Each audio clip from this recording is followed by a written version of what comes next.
What is going on, guys? Welcome back to the channel, and today I'm going to be reviewing a movie that for some reason I had not seen up until last night.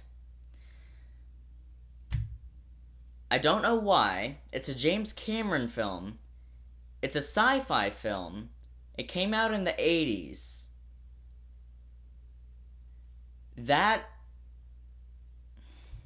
Can you really keep a straight face when this movie is those three things and I, a film buff who loves James Cameron, hasn't seen it? The only other James Cameron films I've seen are Avatar, Titanic, and Aliens. Those are the only other James Cameron films that I've seen. I haven't seen Terminator or Terminator 2. Now let me tell you something. Before watching The Abyss, the competition was between Aliens and Titanic as my favorite James Cameron films. I could never decide. It was so hard. And I think that's also partially due to the fact that both of those movies are so different. After watching The Abyss last night, the competition is even higher. Because The Abyss is not only competition for, like, the best James Cameron film, but also just, like, after watching it, I know, and I can say this without hesitating, The Abyss is one of my favorite movies that I have ever seen. And I know that's making a big statement because this is an extremely underrated film. People go back and watch it, they're like, yeah, that's good. But I adored this film. Like, I adored every single aspect of it. It is a near-flawless film in my mind. I have so much I want to say, and because of that, this review is going to contain spoilers,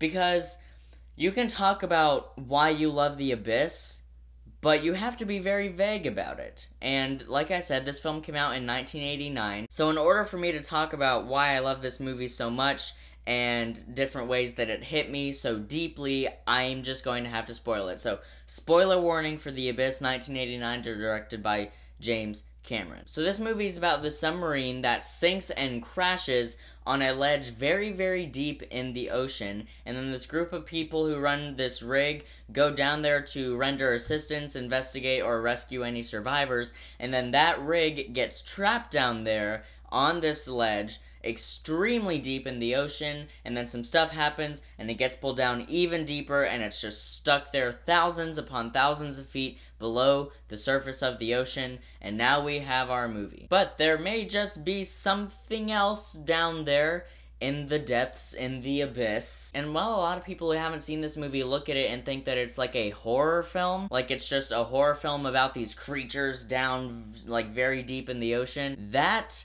is not accurate in the slightest, and a lot of times you might be disappointed by that, because I went into The Abyss super hyped to see like a 1980s horror movie. I was so ready, and then it turned out to be a romance, like a romance thriller, a thriller romance.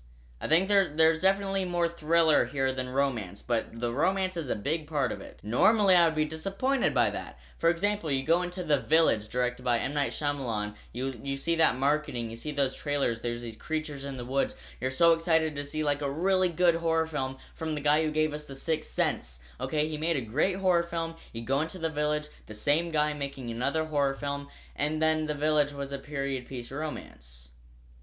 Now that may have been disappointing on first viewing, but I've actually come to love The Village, but we're talking about The Abyss. I wasn't disappointed by what I got, because this film, at 2 hours and 20... Here's the thing, this film is 2 hours and 20 minutes of people just being stuck down very, very deep in the ocean where there's not really much to look at.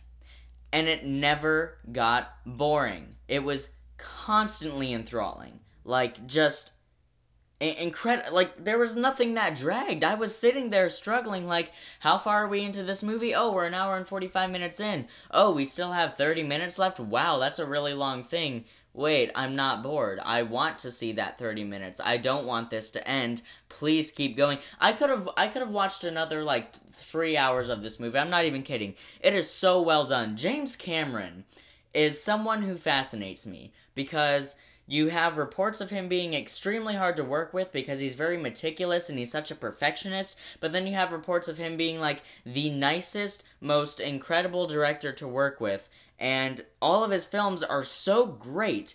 It's hard for me to comprehend, like, what is going on behind the scenes here. And I gotta talk about the use of practical effects in this film. It is flawless. There is not a single flaw with the way this film looks. There is one part where these people are in these like little submarines, and you can see that they keyed in the image of the person inside the submarine, but that's actually not CG. That's actually just a simple chroma key effect. Now, there is a good bit of CG used with the water tentacle thing that comes into the ship and everything, but that actually looks astounding. And especially with water, water is one of the hardest things to animate, and the fact that it looks as good as it does, and it's in a movie that came out in 1989, there's movies today with CG that looks 10 times worse than The Abyss, which came out in 1989. Let that sink in. The CG in the recent Jurassic Park films doesn't look as good as the CG used in The Abyss just for that water tentacle thing.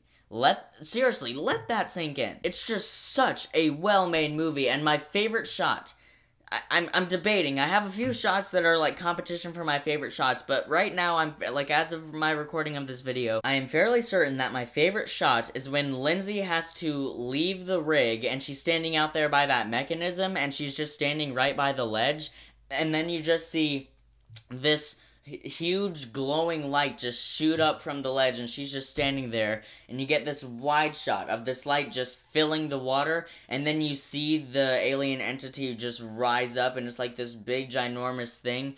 So beautiful, and that's actually something that I loved about this movie. So many movies where there's an alien or an undiscovered species of some sort, it's always hostile. And that's not to say that I don't like movies with hostile aliens. I mean, Independence Day is one of my biggest guilty pleasures of all time, and I loved M. Night Shyamalan's Signs. But the choice to make these creatures not hostile, and eventually towards the end, helpful and peaceful, and having a motivation to save these people, in reality, is just like, that was such a good decision. This isn't about the terrifying aliens. All of the scares in this movie are grounded in such realism because of how deep these people are in the ocean. The film relies on the claustrophobic sense of just being trapped in this rig. The line is snapped, you can't be pulled back up, you're just stuck down there, and now there's this weird entity and you're not exactly sure what it is. Now, yeah, the aliens in this movie are not hostile,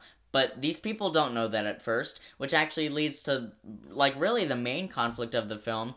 There is a Navy SEAL on this thing that is, like, wants to kill these things. He's like, these things have to be a threat, and he has this bomb, and he's just like, we have to kill these things. They are a threat. They can't be near this ship. He thinks he's doing a good thing, but in reality, you know, we, the audience, know that we should be against him. And so it goes back and forth between him and the people who are on his side, and then it goes back and forth between the characters of Lindsay and Virgil and the people who are on their side, and that conflict, that's really the main conflict. That's like the only conflict that's really going on in this movie. It's just these two groups of people who have different ideologies, who are just, like, having a psychological and sometimes physical fight way down thousands of feet into the ocean.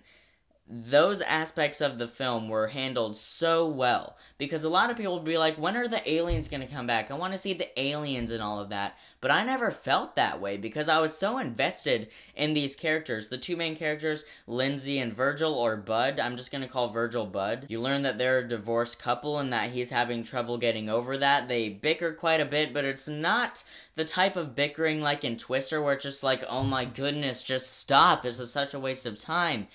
I can't really compare it to anything else. It is extremely well done, because it never detracts from the story. They never start arguing about some random past event that they're annoyed about. It's always related to the task at hand, and that is something that I thought was extremely well handled in this movie. And by the end, it really tugs at your heartstrings. Oh my gosh, when Bud has to descend, like, 18,000 feet down to retrieve the bomb and disable it so that it doesn't kill this newfound species. When he's going down there and they have him breathing in that liquid, I wanted him to live so badly that I was actually verbally saying, get out of there, you're gonna make it, please make it, you can't die. I was just so on edge because I cared about him so much, and Lindsay too, with that scene where she decides, look, We only have one suit. You need to swim back. You're a better swimmer than me. This water is extremely cold. If I drown, I will be preserved, and then you can revive me 10 to 15 minutes later, which actually is scientifically accurate, and we'll get into that in a minute. There's just so many scenes where I was just on the edge of my seat, and I kept on realizing just how much I cared about these characters, because I didn't expect that. I went into this film expecting a fun 1980s popcorn horror movie. That is not what I got. I got an extremely well written, an extremely well directed, and an extremely well acted thriller romance, which is strange because those two genres don't usually coexist, but here they mesh together perfectly. Not a single part of this movie is dated. We were watching it, and it feels like a movie that could have come out in 2020. Or not, because we don't really seem to be getting movies that are this good recently. Every single shot in The Abyss is just... there's such realism, because they use real models, film this in real water tanks. There's not a single shot where you're like, oh yeah, that's a model though. You know, because they're not like tiny little models. They're like, you know, not life-size, but about that big. And the decision to do that, and it's actually cheaper than using CGI.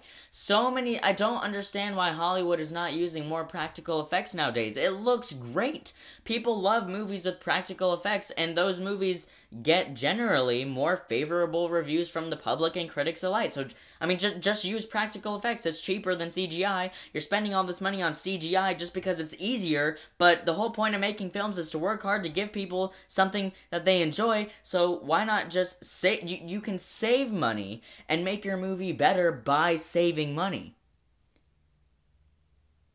I mean, this is coming from me, and the studios don't get that.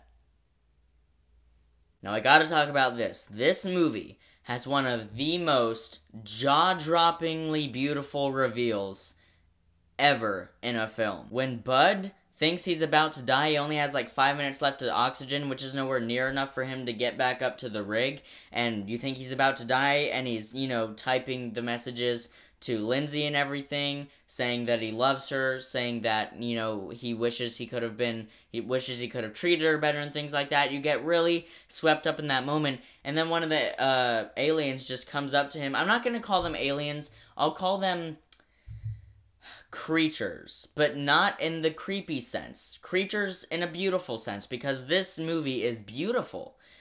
One of the creatures comes up to him, reaches out a hand, grabs his hand, and takes him, and this shot just follows them over this ledge, and you see the gigantic home that these creatures are living in way down deep in the ocean. You see this gigantic ship of sorts, and my mouth dropped. And it wasn't just for theatricality, just because, oh, I'm gonna drop my mouth, because I realize how shocking that is.